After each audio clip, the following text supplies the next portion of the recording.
Salut à tous, Axel de testmobile.fr. On est chez Nokia, donc, qui a dévoilé à Londres son Lumia 525. Donc, son nouveau flagship finalement, photophone, qui succède au 920, qui est finalement assez proche de cet appareil. On va faire un tour rapide par les specs. Donc c'est un terminal sous Windows Phone 8. C'est pas vraiment une surprise. On a un écran 4.5 pouces. C'est du AMOLED PureMotion HD Plus en 1280 par 768 et c'est du CBD bien entendu, avec des angles de vue plutôt bons, et c'est optimisé aussi pour la visibilité en extérieur. Bon, ça on le testera quand on aura l'appareil en main plus longtemps. On a un CPU Qualcomm, c'est un S4 à 1,5 GHz, c'est du dual core. On a 1 Go de RAM, 16 Go de mémoire interne, un appareil photo, alors 8,7 mégapixels, c'est une optique Carl Zeiss, un petit peu comme sur, enfin très proche du 920. D'après ce que j'entends, c'est meilleur que sur le 920, elle a été améliorée.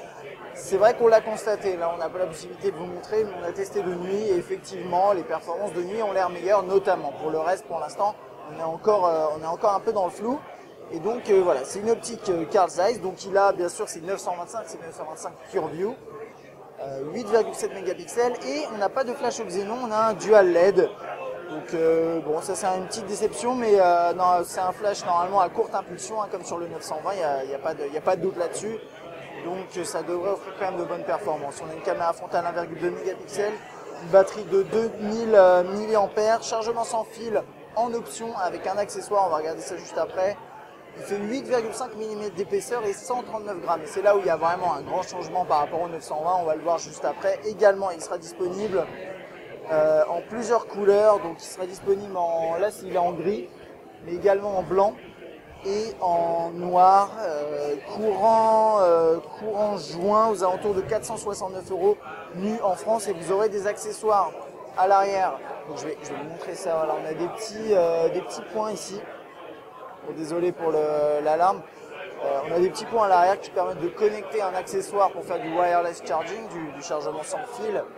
Et ces accessoires seront disponibles en rouge, jaune, noir et blanc. Voilà. Donc on va faire le tour de l'appareil, on va le comparer rapidement en termes de design au 920. On va aller voir un petit peu ce qui se passe dans l'interface. Donc c'est parti pour commencer. Regardons le design. Donc en termes d'encombrement, on a quelque chose qui est quasiment aussi haut. On le voit là.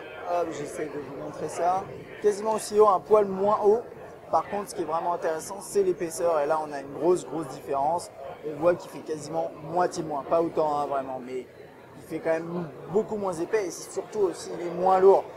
Pour rappel, le 920 pèse 185 grammes contre là 139. Donc c'est quand même vraiment beaucoup plus sympa, beaucoup plus intéressant. De face, sur le 920, on n'avait pas de côté vraiment bombé, hein, sur l'écran. On avait perdu cet aspect-là qu'on trouvait sur le 800. Là, on le retrouve un petit peu. Même, oui, un petit peu, même beaucoup, hein. On a ces rebords-là de cette façon-là. On a un corps en aluminium, donc un ensemble en aluminium ici qui fait tout le tour avec des éléments ici. C'est pour l'antenne a priori. Voilà. Et à l'arrière, une coque en polycarbonate. Donc c'est assez intéressant. En termes de design, c'est vrai que moi j'accroche pas mal parce que il est plus léger, il est plus agréable à manier que le 920. C'était vraiment le reproche qu'on faisait au 920. Là, avec le 925, Nokia a un petit peu corrigé ça, quoi. Donc c'est quand même une bonne chose. Donc on va faire le tour de l'appareil. En haut, on a la caméra frontale dont on parlait tout à l'heure. On a ici, dans cette version-là, voilà, on a ces côtés-là avec l'aluminium et les tiges en plastique. On a le jack, là c'est le micro USB. Et là, on a le tiroir pour la SIM. On a un second micro ici. On a les touches classiques Windows Phone, hein. Là, ça c'est logique. Et en dessous, on n'a rien. Il doit y avoir un micro caché, ouais, juste ici. Micro qui est normalement excellent, hein. Ça, on le verra lors du test, mais on a eu quelques petites démos et il m'a l'air tout à fait honorable. On a des touches ici sur la tranche droite. Donc, ça, c'est la touche d'appareil photo qui ressort un petit peu, qui a l'air très bien pour l'utilisation tout simplement. On aimait bien la touche sur le 920, on aime bien celle-là également, elle a l'air en aluminium, alors ça je peux me tromper, mais on dirait ouais. Et donc voilà, tout ce design en courbe comme ça, avec là le bouton verrouiller, déverrouiller, on-off, et le volume. En dessous, on n'a rien, et sur la gauche, on n'a rien non plus. Hein. C'est assez discret, tout est concentré finalement sur la droite et sur le haut, ce qui n'était pas le cas hein, sur le 920. Pour rappel, le 920, on avait quand même le micro USB et le haut-parleur en bas. Et voilà, c'était le seul élément qu'on avait en bas. Là, on n'a rien en bas. Ensuite, à l'arrière, l'optique 8,7 mégapixels Carl Zeiss. Double flash LED sur la droite. Il y a un léger rebord comme ça, un léger relief, mais c'est très discret. Hein. Vraiment, c'est pas grand chose. Hein. Voilà, on le voit bien ici.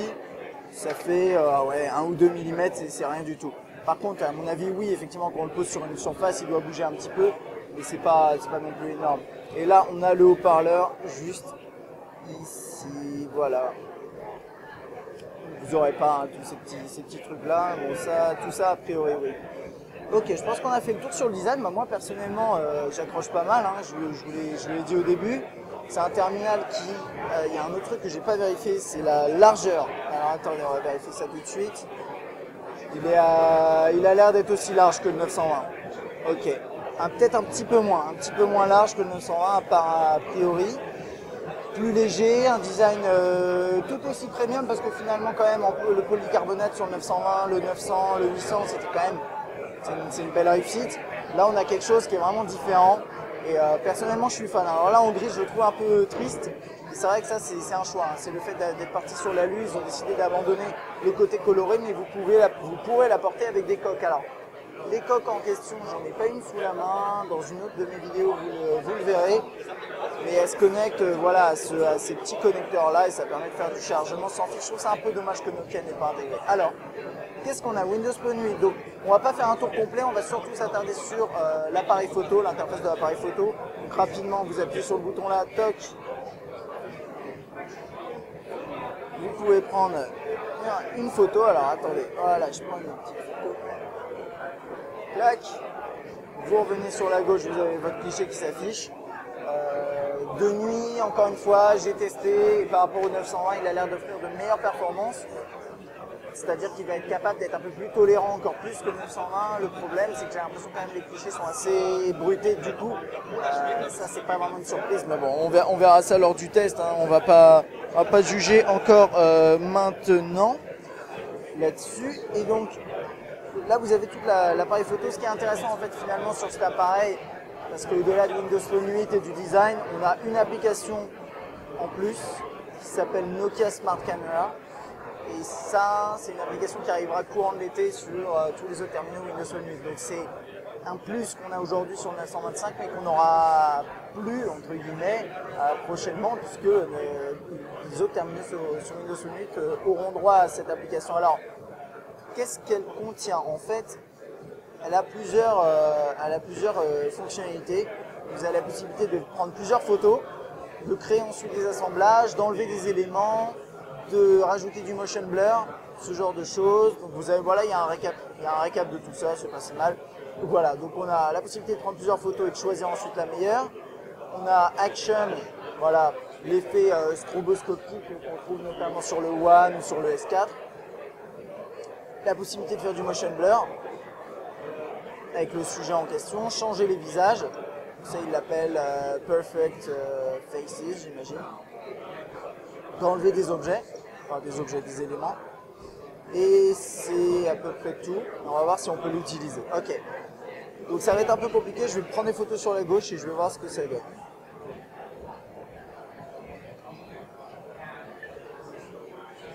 Alors, donc vous appuyez là, vous appuyez sur le bouton, ça va prendre plusieurs photos. Et là je découvre, hein, donc on va voir ensemble ce que ça donne. Là c'est pour les lenses. Je regarde juste si on n'a pas autre chose. Caméra 360, je ne sais pas d'où ça vient. Bon, on regardera un petit peu après les lenses. Ça va dire comme ça. Voilà, il fallait appuyer en haut à gauche, le bouton était un peu caché. Ok. Donc là on a plusieurs photos et quand ça a été capturé avec Nokia Smart Camera, on a le petit lien en bas.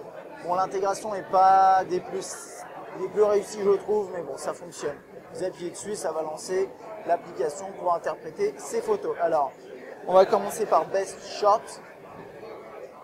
Donc voilà, ça va être là. Hop. Ok, alors comment ça marche? Swipe to look at all your shots. Ok, donc là on a toutes les photos qu'on vient de capturer. Je crois qu'il y en a, bah attendez, on va voir. 1, 2, ah, ok, 1, 2, 3, 4, 5, 6, 7, 7, 8, 9. Je pense qu'elle tourne en rond. Ah non, 9, 10. Ok, on a 10 photos. Donc là-dessus, je peux bien sûr choisir celle que je préfère. Hein. Là, je vais sauvegarder. Ça va permettre de sauvegarder la photo en question. Ensuite, ça c'est assez simple. Action shot. Bon, ça va être un peu compliqué là. Ils ont mis en place des skateboarders, des skaters juste à côté pour pouvoir faire ça. Mais vous avez cette petite timeline qui est plutôt sympa et qui permet en fait d'assembler vos différentes photos. Alors là, le rendu est très laid, mais c'est parce que le cliché ne fait pas vraiment, enfin, la scène n'était pas propice à ça. Vous sélectionnez voilà, les clichés que vous voulez. Vous pouvez faire OK, vous pouvez faire un fade. Alors ça c'est assez intéressant, ça, là ça va être un peu compliqué de le voir. En gros, vous pouvez faire un fade sur les zones que vous désirez. Alors attendez, je vais voir si on peut, voilà. Vous pouvez dire OK, je veux faire un stroboscopique avec fade sur la droite, fade sur la gauche, etc. etc. Et ça c'est pas mal, vous pouvez ensuite bien sûr la sauvegarder. Motion focus, donc motion blur, voilà. Donc là, bah, c'est intéressant, j'ai fait le focus sur cette personne sur la gauche, bah, ça va me faire le motion blur sur les côtés. On va voir comment ça se passe, je connais pas, voilà. Ok, vous défilez comme ça pour choisir la zone de blur, ok, très bien. Voilà, moi je veux que ça soit comme ça, c'est pas trop mal, bon, c'est pas, non, c'est pas, voilà. Ok, il y a une petite seconde de traitement. On peut ajuster l'intensité, élevée ou basse. Change faces, alors là ça va être un peu compliqué encore, désolé, hein, mais là on va pouvoir changer les visages des gens. Là il détecte les visages, à mon avis il va en trouver qu'un, normalement. Et non, je crois qu'il a fermé l'application, c'est pas grave. Bon bah voilà, vous avez la possibilité de changer les visages. Ok, remove moving objects, donc ça c'est quand vous avez des objets, des sujets, des éléments qui bougent à l'écran, vous pouvez supprimer certaines parties. Et donc can't find any moving objects, donc là il n'a rien trouvé, mais bon voilà, si vous prenez une photo avec, dans un environnement où il y a des gens qui passent devant, etc., vous pourrez changer ça et c'est tout. Alors, je vais vous dire, moi, je sais que Nokia est un des premiers à avoir proposé ce type de fonctionnalité sur des terminaux. Sur les photophones notamment, essentiellement. Maintenant, c'est vrai qu'il y a une grosse tendance qui a été notamment introduite par Nokia, mais pas uniquement, sur toutes ces fonctionnalités-là. Et finalement, aujourd'hui, sur cet appareil-là, on trouve quasiment la même chose que sur un S4, un One, voire même un Optimus G. Le Z a moins de fonctionnalités quand même intégrées niveau APN. Mais là, on a quand même, voilà, genre Best Shot, ça c'est quelque chose qu'on trouve, Action Shot aussi. Motion Focus, ça c'est nouveau par contre. Change Faces, ça on l'a aussi ailleurs. Moving Objects aussi on l'a ailleurs. Donc voilà, là par exemple si je devais comparer au One ou au S4, la question c'est maintenant qui s'en sort le mieux dans ces fonctionnalités là. Et pour l'instant on n'en a pas, voilà, on n'a pas la possibilité de tester, donc on ne sait pas. Mais voilà, c'est la question, c'est vraiment ça, c'est qui s'en sort le mieux, qui apportera le plus de fonctionnalités qui sont innovantes et qui apportent vraiment quelque chose à l'utilisateur. Ces options me semblent intéressantes. C'est pas vraiment c'est un peu gadget, oui, comme d'habitude, mais c'est quand même intéressant. Et encore une fois, vous aurez ces fonctionnalités-là sur, par exemple, le 920. Donc ça enlève un peu de valeur ajoutée à ce terminal, mis à part le design, et l'optique est normalement améliorée. Dernier truc que je voulais vous montrer, c'est l'appareil photo donc, et les derniers filtres, ce genre de choses. Donc c'est toujours cette interface hein, avec la dernière photo sur la gauche. Là ici, les différents paramètres. On va regarder ça. Qu'est-ce qu'on a? Est-ce qu'on a des choses en plus? On a close-up, night. Ok. Pardon. Réglage des ISO. Gestion d'exposition, white balance, focus acide. Ok, on a la même chose que sur 920 si je ne me trompe pas. En vidéo, white balance, continue focus et vidéo mode. On peut filmer en 1080p, bien entendu. Ok, ça a l'air d'être tout. Caméra frontale, salut, a l'air plutôt bien. Et ça m'intéresse un peu plus. Donc voilà, on a quelques lenses, panorama, cinémagraphe qu'on avait déjà. Et après, ça on a aussi Nokia Smart Cam hein, qui apparaît là-dedans. Nokia 300, enfin Camera 360, oui, c'est pas une application par Nokia, donc bon là j'ai pas vu de nouvelles lenses, donc c'est vrai, à part bien sûr Smart Camera. Et pour le reste, bah, c'est du Windows Phone. Hein. Je vais voir si on a le web pour voir si. Ouais, non, j'ai pas l'impression qu'on ait internet, non. En tout cas, voilà, c'est du Windows Phone 8, très très fluide, fonctionne très très bien. Voilà, il n'y a pas de souci. Il y a toujours les mêmes reproches qu'on peut faire, à savoir peut-être encore un manque d'application, et encore ça va dépendre de vos besoins, mais toujours les mêmes avantages, la fluidité, l'interface qui est originale, etc. etc.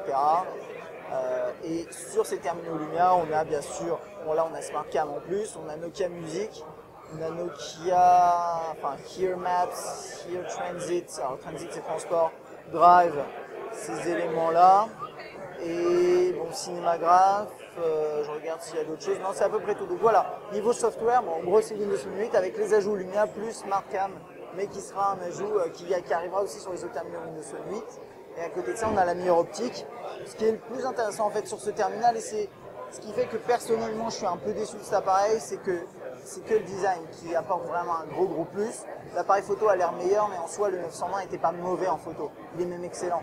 Donc là on a quelque chose qui normalement est meilleur, on le testera, mais le gros point positif là-dessus c'est vraiment son design en aluminium avec la coque en polycarbonate à l'arrière, plus fin, plus léger, et ça c'est vraiment sympathique. Donc on a vraiment hâte de le tester quand même pour voir si est-ce que c'est juste une petite évolution du 920 ou est-ce que ça va plus loin. Si vous avez des questions sur cet appareil, n'hésitez pas à laisser un commentaire sur Test Mon Vidéo sur YouTube et je vous dis à bientôt.